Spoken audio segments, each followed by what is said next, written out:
안녕하세요. 애들리 포커스에 오신 것을 환영합니다. 오늘은 최근 유럽위원회가 발표한 EU AI법의 AI 시스템 개념 정의 가이드라인에 대해 이야기를 나눠보려고 합니다. 네, 정말 시의적절한 주제네요. 2024년 8월 1일에 발효된 EU AI법이 무엇을 규제할지를 결정하는 핵심이 바로 AI 시스템이란 무엇인가라는 질문이니까요. 맞습니다. 특히 AI 시스템 정의가 2025년 2월 2일부터 이미 적용되고 있어 기업들과 개발자들이 자신들의 시스템이 이 법에 적용을 받는지 알아야 할 시점이기도 하죠. 그럼 오늘은 이 가이드라인의 주요 내용과 함의를 살펴보면서 실제로 어떤 시스템이 AI법의 적용 대상인지, 어떤 시스템이 제외되는지 구체적인 예시를 통해 알아보도록 하겠습니다. 먼저 이 가이드라인이 왜 만들어졌는지부터 살펴볼까요? EU AI 법제 96조 제1항 제-F5에 따르면 유럽위원회는 AI 시스템 정의의 적용에 관한 가이드라인을 개발해야 할 의무가 있습니다. 네, 이 가이드라인의 주요 목적은 제공자와 기타 이해관계자들이 특정 시스템이 AI법의 AI 시스템에 해당하는지 판단하는 데 도움을 주는 것이죠. 특히 금지된 AI 관행을 규정한 제5조와 같은 핵심 조항들의 적용 범위를 이해하는 데 결정적인 역할을 합니다. 하지만 중요한 점은 이 가이드라인이 법적 구속력이 없다는 것입니다. 가이드라인 7항에서도 명시하고 있듯이 AI 법에 대한 권위 있는 해석은 궁극적으로 유럽연합 사법재판소 CJEU만이 내릴 수 있어요. 맞아요. 그럼에도 불구하고 이 가이드라인은 법의 적용 방향을 제시하는 중요한 문서라고 할 수 있습니다. 이제 가이드라인의 핵심인 AI 시스템 정의의 7가지 주요 요소를 살펴보겠습니다. EU AI 법제 3조 제1항에서는 AI 시스템을 어떻게 정의하고 있나요? AI법은 AI 시스템을 다양한 수준의 자율성으로 작동하도록 설계되고 배포 후 적응성을 보일 수 있으며 명시적 또는 암묵적 목표를 위해 입력받은 정보로부터 물리적 또는 가상 환경에 영향을 미칠 수 있는 예측, 콘텐츠, 추천 또는 결정과 같은 출력을 생성하는 방법을 추론하는 기계 기반 시스템으로 정의하고 있습니다. 정말 긴 정의네요.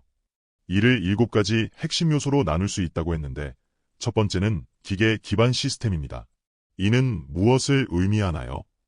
기계 기반이란 AI 시스템이 기계에서 개발되고 실행된다는 것을 의미합니다.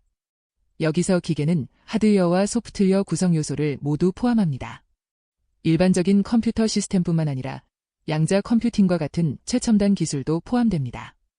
두 번째 요소는 자율성인데 이는 AI 시스템이 다양한 수준의 자율성으로 작동한다는 의미죠? 맞습니다. 가이드라인의 14항에 따르면 이는 AI 시스템이 인간의 개입 없이 작동할 수 있는 일정 수준의 독립성을 가져야 한다는 의미입니다. 즉, 완전히 수동으로 작동하는 시스템은 AI 시스템에서 제외됩니다. 그럼 예를 들어 사용자가 입력한 데이터에 따라 스스로 출력을 생성할 수 있는 시스템은 자율성을 가진 것으로 볼 수 있겠네요. 네, 정확합니다. 18항에서 예시로 든 것처럼 수동으로 제공된 입력을 바탕으로 출력을 생성하는 시스템은 어느 정도의 행동 독립성을 가진 시스템으로 볼 수 있습니다. 왜냐하면 이 시스템은 인간이 수동으로 제어하거나 명시적으로 정확하게 지정하지 않은 출력을 생성할 수 있기 때문입니다. 세 번째 요소는 적응성인데 이는 선택적인 요소라고 들었습니다. 네, 가이드라인 22항과 23항에서는 적응성이 AI 시스템의 자가 학습 능력을 의미하며 사용 중에 시스템의 행동이 변할 수 있게 한다고 설명합니다. 그런데 중요한 점은 시스템이 배포 후 적응성을 보일 수 있다는 표현이 사용되었다는 것입니다. 즉, 적응성은 AI 시스템의 필수 조건이 아니라 선택적 요소입니다. 그럼 배포 후 학습 능력이 없는 시스템도 AI 시스템으로 분류될 수 있다는 말이네요. 정확합니다. 적응성은 있으면 좋지만 없어도 다른 요소들을 충족한다면 AI 시스템으로 볼 수 있습니다. 네 번째 요소는 AI 시스템 목표입니다. 이는 무엇을 의미하나요? AI 시스템은 하나 이상의 목표에 따라 작동하도록 설계되는데 이 목표는 명시적이거나 암묵적일 수 있습니다. 명시적 목표는 개발자가 시스템에 직접 코딩한 명확한 목표입니다. 예를 들어 비용함수나 확률, 누적 보상의 최적화로 지정될 수 있습니다. 반면 암묵적 목표는 명시적으로 진술되지 않았지만 시스템의 행동이나 기본 가정에서 추론할 수 있는 목표입니다. 이런 목표는 훈련 데이터나 AI 시스템과 환경의 상호작용에서 발생할 수 있습니다. 가이드라인에서는 AI 시스템의 목표와 의도된 목적이 다를 수 있다고 설명하고 있죠.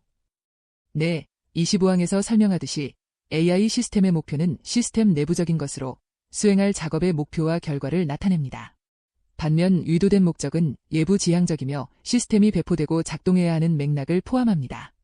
예를 들어 기업용 가상 AI 비서 시스템의 목표는 특정 문서 세트에 대한 사용자 질문에 높은 정확도와 낮은 실패율로 답변하는 것일 수 있지만, 의도된 목적은 회사의 특정 부서가 특정 작업을 수행하는 것을 돕는 것일 수 있습니다. 다섯 번째 요소는 AI 기술을 사용한 추론 방식인데, 이것이 AI 시스템의 핵심 특성이라고 할 수 있겠네요. 맞습니다. 가이드라인 26항에서는 AI 시스템의 핵심 특성은 추론 능력이라고 명시하고 있습니다. 이 추론 능력은 AI 시스템을 단순한 전통적 소프트웨어 시스템이나 프로그래밍 접근 방식과 구별하는 핵심 요소입니다. 그럼 이 추론 능력을 가능하게 하는 AI 기술에는 어떤 것들이 있나요? 가이드라인에서는 크게 두 가지 범주로 나누고 있습니다. 첫째, 기계학습 접근법으로 지도학습, 비지도학습, 자기지도학습, 강화학습 등이 있습니다. 둘째, 논리 및 지식 기반 접근법으로 인간 전문가가 인코딩한 지식을 기반으로 학습하는 시스템입니다. 실제 예시를 들어볼까요? 네, 지도학습의 예로는 이메일 스팸 감지 시스템이 있습니다. 이 시스템은 인간이 스팸 또는 스팸 아님으로 레이블을 붙인 이메일에서 패턴을 학습하고 새 이메일을 분석하여 학습한 패턴을 기반으로 스팸인지 아닌지 분류합니다. 비지도 학습의 예로는 제약회사가 약물 발견에 사용하는 AI 시스템이 있습니다. 이 시스템은 화학화합물을 그룹화하고 기존 약물과의 유사성을 기반으로 질병 치료제를 예측합니다. 강화학습의 예로는 물체를 잡는 작업을 수행할 수 있는 AI 기반 로봇팔이 있습니다. 이 시스템은 환경에서 받는 피드백을 기반으로 시행착오를 통해 학습합니다. 논리 및 지식 기반 접근법의 예로는 의학적 진단을 위한 초기 세대 전문가 시스템이 있습니다. 이 시스템은 다양한 의료 전문가의 지식을 인코딩하여 개발되며 특정 환자의 증상 세트에서 결론을 도출하도록 설계되었습니다. 여섯 번째 요소는 AI 시스템이 생성하는 출력 유형이죠? 네, AI법 3조 1항에서는 4가지 주요 출력 유형을 나열하고 있습니다. 예측, 콘텐츠, 추천, 결정입니다. 각 범주는 인간 개입 수준에서 차이가 있습니다. 예측은 시스템에 제공된 알려진 값, 즉 입력에서 알 수 없는 값, 즉 출력에 대한 추정입니다. 콘텐츠는 AI 시스템이 생성하는 텍스트, 이미지, 비디오, 음악 등의 새로운 자료를 말합니다. 추천은 사용자의 선호도나 행동 등을 기반으로 특정 행동, 제품, 서비스를 제안하는 것입니다. 결정은 시스템이 내린 결론이나 선택으로 전통적으로 인간의 판단에 의해 처리되는 프로세스를 자동화합니다. 마지막 일곱 번째 요소는 환경과의 상호작용입니다. 이는 시스템의 출력이 물리적 또는 가상 환경에 영향을 미칠 수 있다는 뜻이죠? 맞습니다. 이 요소는 AI 시스템이 수동적이지 않고 배포된 환경에 적극적으로 영향을 미친다는 사실을 강조합니다. 물리적 또는 가상 환경에 대한 언급은 AI 시스템의 영향이 로봇팔과 같은 유형의 물리적 객체와 디지털 공간, 데이터 흐름, 소프트웨어 생태계를 포함한 가상 환경 모두에 미칠 수 있음을 나타냅니다. 이제 AI 시스템 정의에서 제외되는 시스템에 대해 알아보겠습니다. 가이드라인에서는 AI법의 적용 대상이 아닌 시스템 유형을 명확히 하기 위해 여러 범주를 제시하고 있는데요. 네, 먼저 수학적 최적화를 개선하는 시스템이 있습니다. 이는 기계학습 기술을 사용하지만 기본 데이터 처리를 초월하지 않는 시스템입니다. 좀 더 구체적인 예를 들어볼 수 있을까요? 예를 들어 물리 기반 시스템에서 기계학습 기술을 사용하여 계산 성능을 개선하거나 전통적인 물리 기반 시뮬레이션을 가속화하거나 매개 변수를 추정하는 시스템이 있습니다. 이 시스템들은 AI 시스템 정의에서 제외됩니다. 예를 들어 기계학습 모델이 구름 미시물리학이나 난리와 같은 복잡한 대기 과정을 근사화하여 더 빠르고 계산적으로 효율적인 기상 예측을 가능하게 합니다. 두 번째 범주는 기본 데이터 처리 시스템이라고 했죠? 맞습니다. 이는 사전 정의된 명시적 지침이나 작업을 따르는 시스템입니다. 이 시스템은 수동 입력이나 규칙에 기반하여 작업을 실행하도록 개발 및 배포되며 시스템 수명 주기의 어떤 단계에서도 학습, 추론 또는 모델링 없이 작동합니다.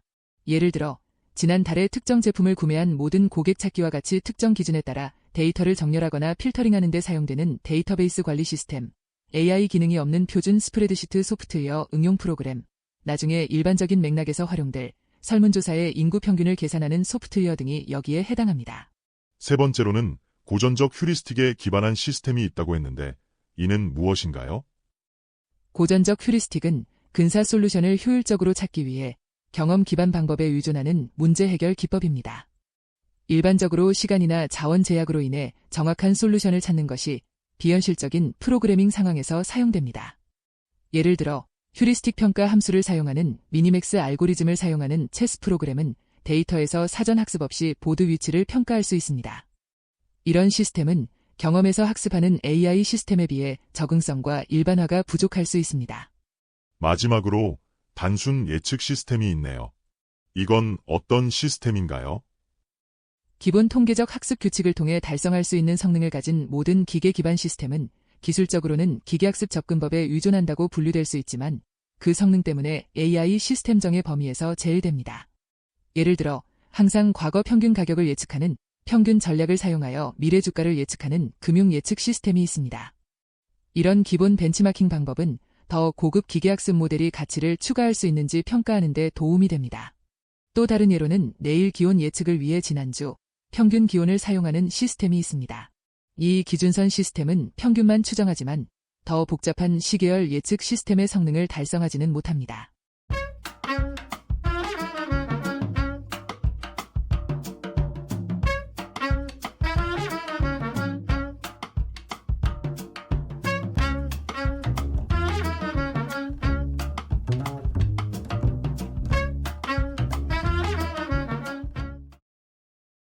이 가이드라인을 통해 명확해진 점은 무엇인가요? 이 가이드라인은 여러 측면에서 명확성을 제공합니다. 첫째, AI 시스템의 수명주기 기반 관점을 확립하여 시스템을 구축 단계와 사용 단계로 구분했습니다. 둘째, 추론 능력이 AI 시스템을 다른 유형의 시스템과 구별하는 핵심임을 강조했습니다. 셋째, 추론을 가능하게 하는 AI 기술의 광범위한 범위를 제시했습니다. 넷째, AI법 적용 대상이 아닌 시스템 유형을 명확히 함으로써 법적 확실성을 제공했습니다. 그럼 이 가이드라인의 한계나 과제는 무엇일까요? 가이드라인에는 몇 가지 한계가 있습니다. 우선 법적 구속력이 없으며 AI법에 대한 권위 있는 해석은 궁극적으로 유럽연합사법재판소 CJEU만이 내릴 수 있습니다. 또한 AI 기술이 빠르게 발전함에 따라 새로운 형태의 AI 시스템이 등장할 때 해석의 불확실성이 발생할 수 있습니다. 기본 데이터 처리와 AI 시스템 사이의 경계도 모호할 수 있으며 시스템별로 개별 평가가 필요하다는 점은 실무에서 일관된 적용을 어렵게 만들 수 있습니다. 그리고 가이드라인은 AI 시스템과 범용 AI 모델 간의 차이점 분석을 범위에서 제외했다고 했죠? 네, 가이드라인 60사항에서는 AI 시스템과 범용 AI 모델 간의 차이점 분석이 가이드라인의 범위를 벗어난다고 명시하고 있습니다. 이는 중요한 구분에 대한 명확한 지침이 부재함을 의미합니다. 지금까지의 논의를 바탕으로 오늘의 인사이트를 정리해 볼까요? 네, 이번 가이드라인에서 볼 수 있는 가장 중요한 인사이트는 EU가 다른 규제 체계들과 달리 기술 중립적 접근법을 채택했다는 점입니다. 특정 기술이나 방법론을 규제하기보다는 시스템의 기능적 특성과 자율성, 환경에 미치는 영향을 중심으로 AI를 정의했습니다. 맞아요. 그리고 EU의 이러한 접근법은 기술 발전의 속도를 고려하면서도 규제의 명확성을 추구한다는 점에서 균형 잡힌 시도라고 볼 수 있겠네요. 그렇습니다. 또 하나 주목할 만한 점은 AI법이 모든 AI 시스템을 동일하게 규제하지 않고 이험 기반 접근법을 채택했다는 것입니다. 이번 가이드라인에서도 강조했듯이 AI 시스템으로 분류되더라도 대부분은 AI법의 규제 요구사항의 적용을 받지 않습니다. 오직 기본권과 자유에 가장 중대한 위험을 초래하는 시스템만이 규제 대상이 됩니다. 기업들에게는 어떤 의미가 있을까요? 기업들은 이제 자사의 제품이나 서비스가 AI법의 정의에 따른 AI 시스템인지 평가하는 방법론을 개발해야 합니다. 그리고 만약 AI 시스템으로 분류된다면 해당 시스템이 어떤 위험 카테고리에 속하는지 파악해야 합니다. 특히 고위험 AI 시스템에 해당할 경우 제품 출시 전에 적합성 평가 등 추가적인 규제 요구사항을 준수해야 하니까요. 마지막으로 이 가이드라인의 발표가 향후 AI 규제 환경에 어떤 영향을 미칠 것으로 전망되나요? 몇 가지 중요한 전망을 말씀드릴 수 있습니다. 첫째, 가이드라인은 실제 사례, 법원 판결, 기술 발전에 따라 계속 진화할 것입니다. 둘째, 의료, 금융, 교통 등 다양한 산업 분야에서 더 구체적인 섹터별 지침이 개발될 가능성이 있습니다. 셋째, EU의 AI 시스템정의 접근 방식은 국제표준 및 다른 관할권의 규제 프레임워크에 영향을 미칠 것입니다.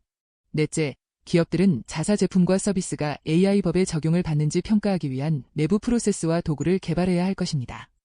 그리고 2026년 8월 2일이라는 시점도 중요하겠네요. 네, 그 이전에 시장에 출시되거나 서비스에 투입된 시스템은 AI법 111조 2항에 따른 조부조항의 혜택을 받기 때문에 기업들에게는 중요한 타임라인이 될 것입니다. 결국 이 가이드라인은 EU의 AI 거버넌스 접근 방식의 시작에 불과하다고 볼 수 있겠네요. 맞습니다.